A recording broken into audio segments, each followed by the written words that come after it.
It's not what you think. Summary and ending explained. Plot, characters, twists and meaning. Murder, secrets and the real meaning. The big idea of the book. At first, Nadeeka thinks she knows exactly what is wrong. Her partner, Jamie Golding, has started behaving differently. He is increasingly secretive with his phone. His explanations for coming home late do not quite fit. The warmth in their relationship appears to be fading. For somebody else, those changes might be unsettling. For Nadeeka, they are terrifyingly familiar. Her previous marriage to Scott was damaged by his repeated infidelity, leaving her unusually alert to the small behavioral changes that can signal betrayal. She has rebuilt her life since the divorce, raising her daughters Maya and Nish, and eventually allowing herself to trust Jamie. Jamie seems different. Then he starts behaving like Scott did. Nadeeka therefore reaches what appears to be the rational conclusion available from the evidence she has: Jamie is cheating. Macintosh's central trick is not simply to prove Nadeeka wrong. It is to demonstrate how dangerous apparently sensible conclusions can become when they are built from incomplete information. The entire novel repeatedly asks the same uncomfortable question in different forms. How much of another person do we actually know? That question applies to lovers. It applies to former spouses. It applies to colleagues. And eventually, much more disturbingly, it applies to police officers and the institution society depends upon. The story in one flow. Nadeeka believes her life is repeating itself. Nadeeka Prasanna lives with Jamie Golding and her 2 daughters, Maya and Nish. One detailed reader account places the family at 10 Cedar Walk and describes Maya as 8 and Nish as 6. Jamie has moved away from Sheffield to build a life with Nadeeka, and their relationship initially appears exceptionally secure. He fits naturally into family life, helps with the children, and seems willing to accommodate the trust issues Nadeeka carries from her marriage to Scott. That history matters. Nadeeka is not suspicious, because Macintosh needs an artificial thriller mechanism. She has learned suspicion through experience. Scott cheated on her repeatedly. Consequently, when Jamie starts altering his behavior, Nadeeka recognizes what she believes is a familiar pattern. Jamie begins arriving home late. He appears distracted. His relationship with his phone changes. Where once there was openness, suddenly there is privacy. The emotional distance becomes harder for Nadeeka to dismiss. Eventually, she becomes convinced that Jamie is seeing somebody else. Rather than continue torturing herself with uncertainty, she decides to discover the truth.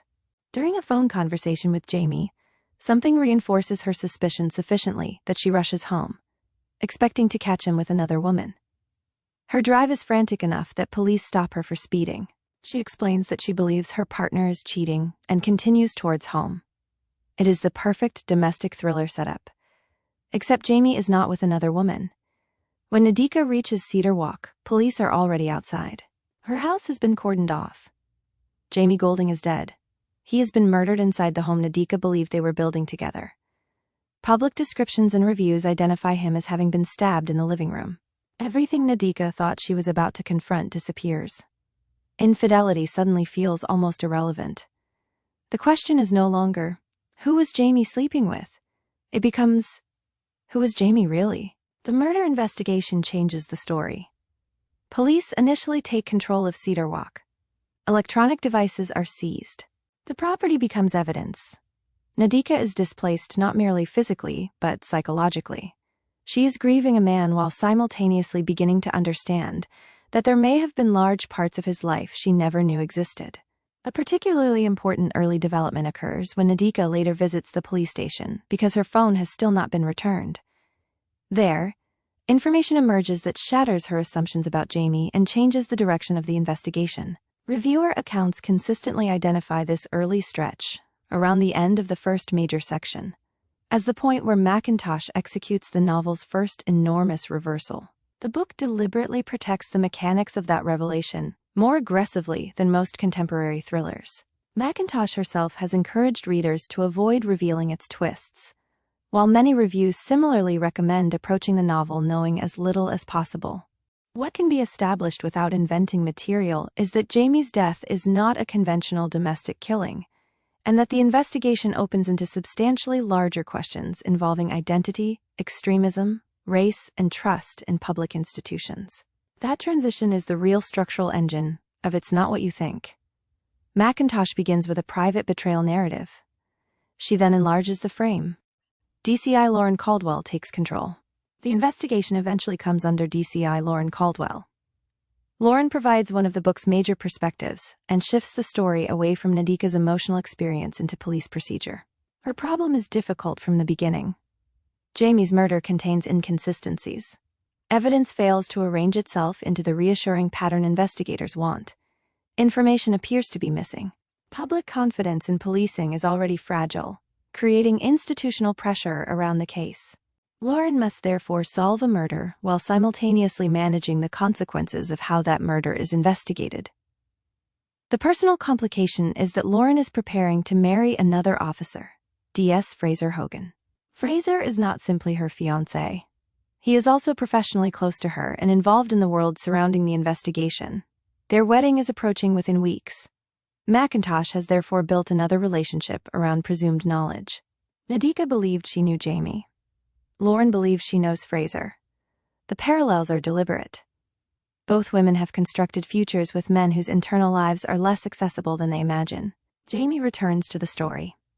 A particularly effective structural decision is Mackintosh's decision to allow Jamie to narrate part of the novel, despite his murder occurring at the beginning.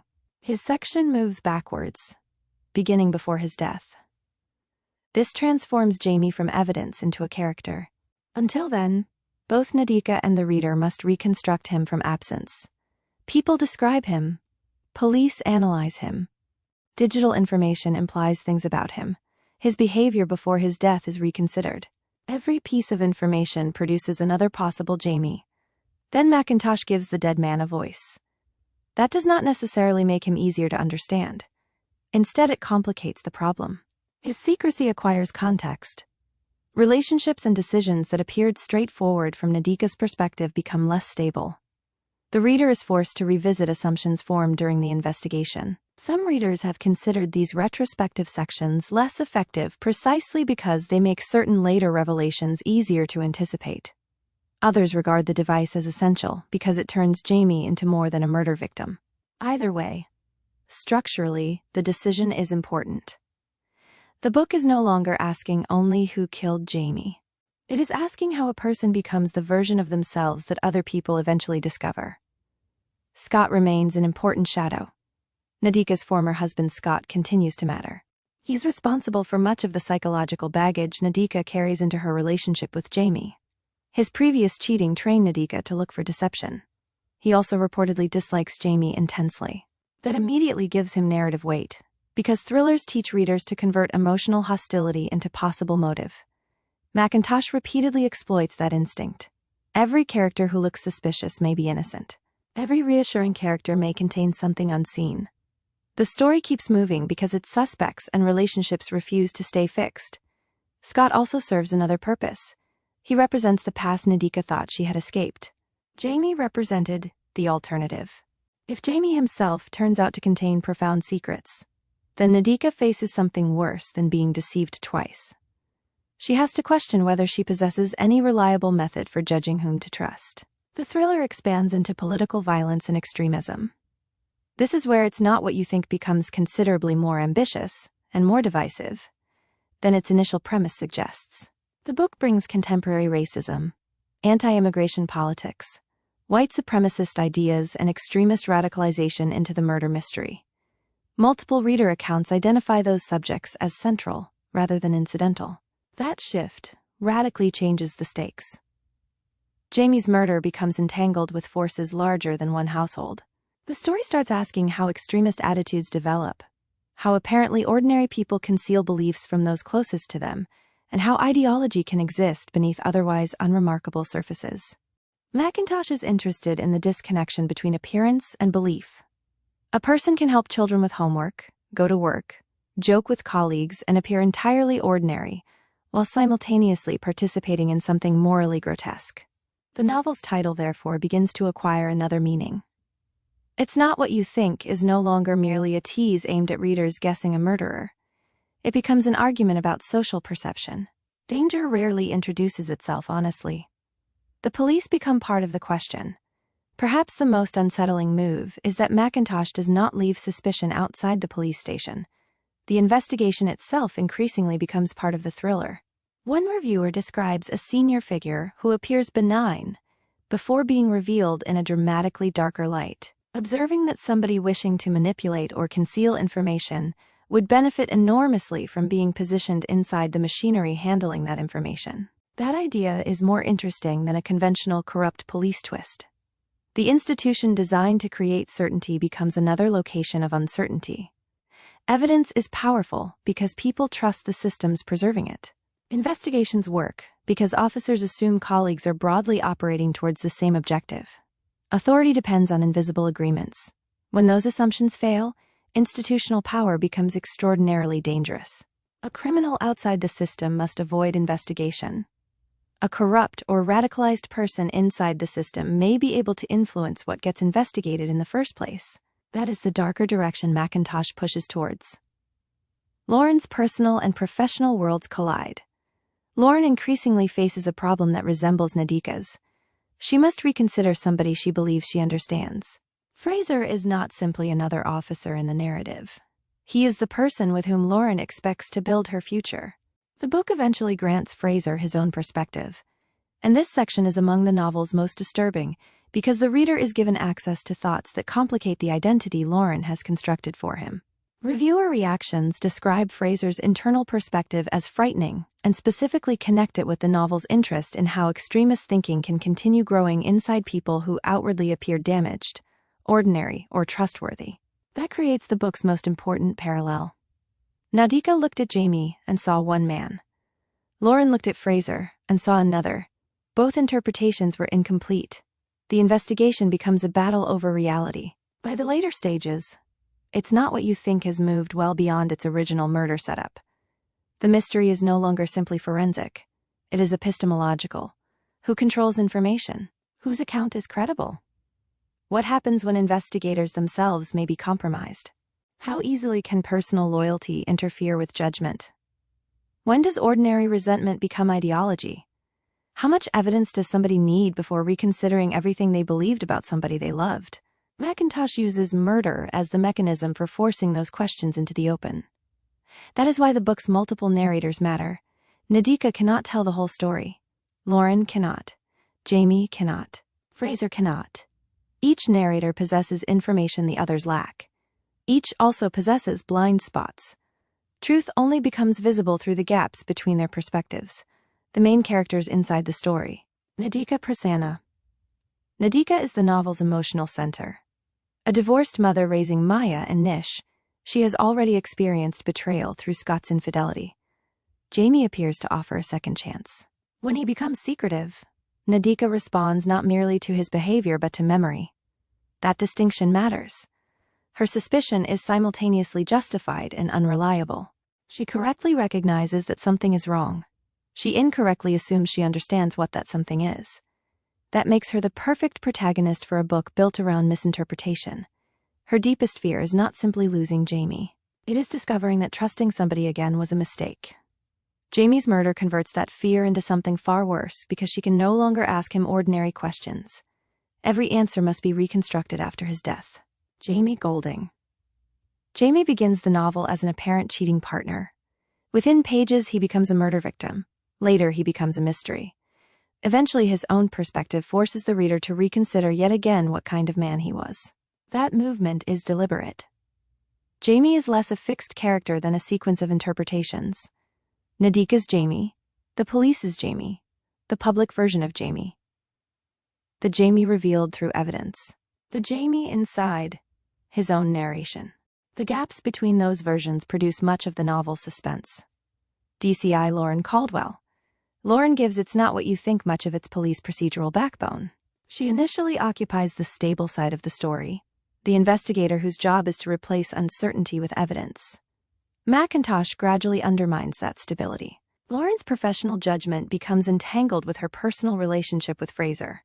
The closer the mystery moves towards the police themselves, the harder it becomes for Lauren to separate the investigator from the woman preparing to marry somebody she trusts. D.S. Fraser Hogan. Fraser is one of the book's most important late-stage characters. He initially exists partly through Lauren's confidence in him. His later perspective destabilizes that confidence. McIntosh uses Fraser to examine the possibility that dangerous beliefs do not always arrive attached to visibly dangerous people. Sometimes they coexist with employment, relationships, routines, and apparent normality. That makes his role more disturbing than a straightforward villain archetype would have been. Scott. Scott is Nadeeka's former husband and the father of Maya and Nish. His cheating damaged Nadeeka's ability to trust, and therefore indirectly creates the assumption that launches the novel. His hostility towards Jamie also keeps him relevant to the mystery.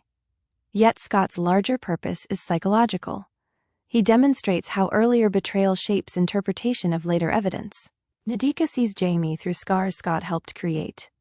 The moment everything changes, there are really two major turning points. The first is Jamie's murder. That changes the genre of Nadeeka's problem from relationship drama to homicide investigation.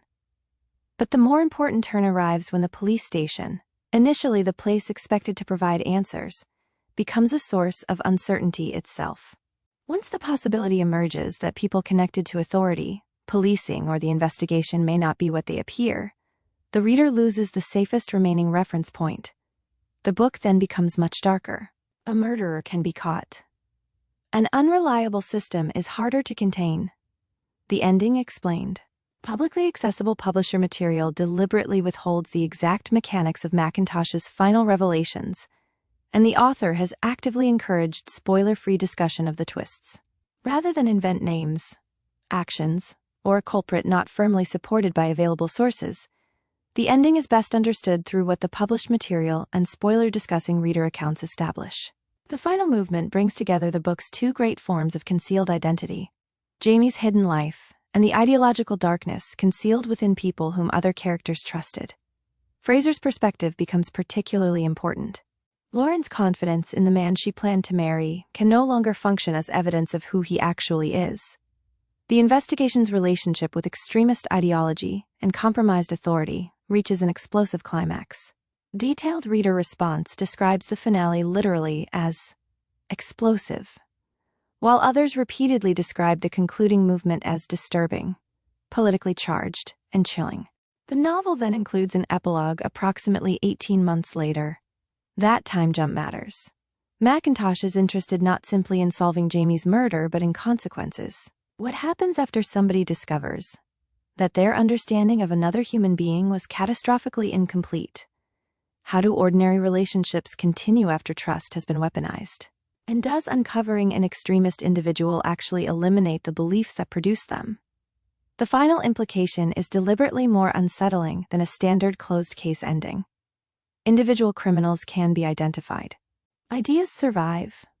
What the book is really about: knowing somebody is not the same as understanding them. Every major relationship involves assumed knowledge. Nadeeka thinks she knows Jamie. Lauren thinks she knows Fraser. Police officers think they understand colleagues. Investigators think evidence creates certainty. The reader thinks the genre tells them what kind of story they are reading. Again and again, McIntosh breaks those assumptions. Betrayal changes future perception. Nadeeka's history with Scott is crucial. Past betrayal makes people better at detecting certain warning signs. It can also make them overconfident about interpreting those signs.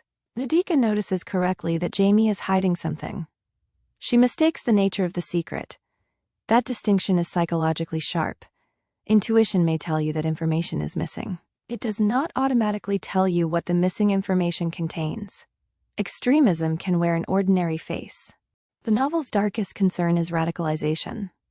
McIntosh refuses the comforting fantasy that dangerous ideology always announces itself through recognizable villains. People compartmentalize. They hide beliefs. They perform socially acceptable identities. They can love some people while dehumanizing others. That contradiction is frightening precisely because it is human. Institutions depend on trust. Police investigations require more than forensic evidence. They depend on organizational trust. Officers trust evidence chains. They trust colleagues. They trust databases. They trust command structures. The possibility of ideological contamination inside such a system turns that trust into vulnerability. This is where McIntosh's police background adds force. The thriller understands that authority is powerful not merely because officers possess legal powers, but because society assumes those powers are being exercised in good faith.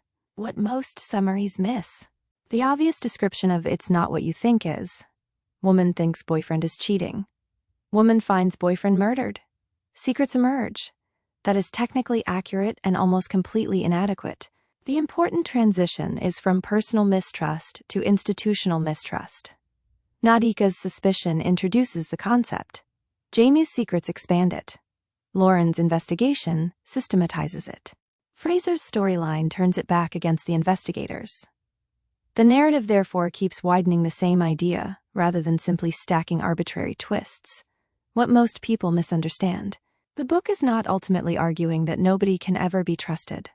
That would be nihilistic and dramatically easy. Its more useful observation is that affection is not evidence. Familiarity is not evidence. Professional status is not evidence. Confidence is not evidence. People often substitute those things for evidence because relationships cannot function if every human interaction becomes an investigation. That creates an unavoidable vulnerability. Trust is necessary. Blind certainty is dangerous. The strongest scene, chapter, or idea. The strongest idea is the transition from Nadeeka's certainty about Jamie's affair to the discovery that her entire interpretive framework is inadequate. It works because Mackintosh does not make Nadeeka foolish. Her reasoning is understandable. Jamie really is behaving suspiciously. Scott really did betray her. Something really is being concealed. Nadeeka simply has the wrong explanation. That is substantially more effective than a thriller in which characters overlook obvious information, solely so the author can preserve a twist. The tailored interpretation. The deepest horror in "It's Not What You Think" is not discovering that somebody lied. People lie constantly. It is discovering that your emotional model of another human being was fundamentally wrong. We all create mental versions of people: partner, father, police officer, friend, colleague, boss. Those identities help life remain manageable, but they are models, not complete realities. Mackintosh turns the gap between the model and the person into a thriller. Nadeeka does not merely lose Jamie. She loses her understanding of Jamie. Lauren's crisis follows the same pattern. That is psychologically more destructive than ordinary deception because memory itself becomes unstable. Every previous conversation can now mean something different. Every act of kindness becomes ambiguous. Every unexplained absence acquires another possible meaning. The past cannot be replayed, only reinterpreted. Why this book still matters. Although published in 2026, the novel deliberately places itself inside contemporary arguments about social division, racism, anti-immigration movements, radicalization, and confidence in institutions. That makes it unusually topical for a domestic thriller. It also creates a risk. Books tied closely to contemporary politics can date quickly, but the underlying mechanism is older than any particular movement. People have always been vulnerable to ideological communities that offer certainty, status, belonging, and an enemy responsible for their frustrations. Institutions have always been vulnerable to people who exploit trusted positions. Relationships have always depended upon partial knowledge. The technology and political language may change. The psychology does not. If you only remember 3 ideas. 1. Suspicion can be accurate while the explanation is completely wrong. Nadeeka correctly senses Jamie is hiding something. Her mistake is believing that identifying deception means she understands its cause. The distinction matters far beyond thrillers. Evidence that something is wrong should trigger investigation, not automatic certainty about why. 2. Dangerous people do not necessarily look dangerous. Mackintosh's treatment of extremism depends on ordinariness. People can hold terrible beliefs while maintaining jobs, relationships, and social credibility. External normality is not proof of internal harmlessness. 3. Institutions are only as trustworthy as the people operating them. Rules, databases, procedures, and hierarchies matter. But human beings still interpret information and exercise authority. When those people become compromised, the machinery designed to protect society can magnify rather than reduce harm. The sentence that explains the book. The most dangerous secret is not the thing somebody hides from you, but the person you unknowingly invent to explain everything they have not told you. The real-life test. Imagine somebody close to you suddenly behaves differently. They become secretive. They change routines. They stop explaining where they have been. You have evidence of behavior. You do not yet have evidence of motive. That is the distinction. It's not what you think repeatedly tests. Most human beings hate incomplete explanations. Our brains close gaps. We substitute probability for certainty and past experience for present evidence. Sometimes that intuition protects us. Sometimes it creates the wrong story. The practical lesson is not to distrust everyone. It is to separate 3 questions. What do I actually know? What am I reasonably inferring? What am I assuming because of my previous experience? Nadeeka's tragedy begins in the space between those categories. 5 questions to test whether you understood the book. 1. Why is Nadeeka's history with Scott essential to the opening? Because Scott's infidelity explains why Jamie's behavior looks immediately recognizable to her. Her past provides useful pattern recognition, but also narrows the explanations she initially considers. 2. Why does McIntosh give Jamie his own perspective? Because the reader initially knows Jamie only through other people's interpretations. Allowing him to narrate forces a reassessment of the man reconstructed by Nadeeka and the investigation. 3. Why is Lauren's relationship with Fraser structurally important? Because it mirrors Nadeeka's relationship with Jamie. Both women discover that emotional intimacy does not guarantee complete knowledge of another person. 4. Why does the story expand beyond Jamie's murder? Because the murder is ultimately a doorway into broader questions about radicalization, racism, ideological secrecy, policing, and institutional trust. 5. What does the title really mean? It describes the mechanism of the entire novel. The affair is not what Nadeeka thinks. Jamie is not necessarily what others think. The investigation is not what it initially appears. Trusted relationships are not as transparent as people imagine. And every time the reader forms a stable explanation, McIntosh asks whether certainty has arrived too early. The final lesson. Claire McIntosh begins, "It's not what you think," with jealousy, because jealousy is one of the purest expressions of uncertainty. Something feels wrong. Evidence is incomplete. The imagination supplies the missing information. Then McIntosh repeats that process on increasingly larger scales. A relationship, a murder, a police investigation, an institution, an ideology. The novel's most effective warning is therefore simple. Humans are exceptionally good at building convincing explanations from incomplete evidence. Once we become emotionally attached to those explanations, changing our minds becomes difficult. Nadeeka believes she is going home to expose an affair. Instead, she walks into a mystery that eventually forces almost everybody involved to reconsider whom they trusted, what they believed, and how much confidence they should ever have placed in the stories they told themselves. The title keeps proving itself correct. The danger is not merely that things are not what you think. It is how certain you can become that they are.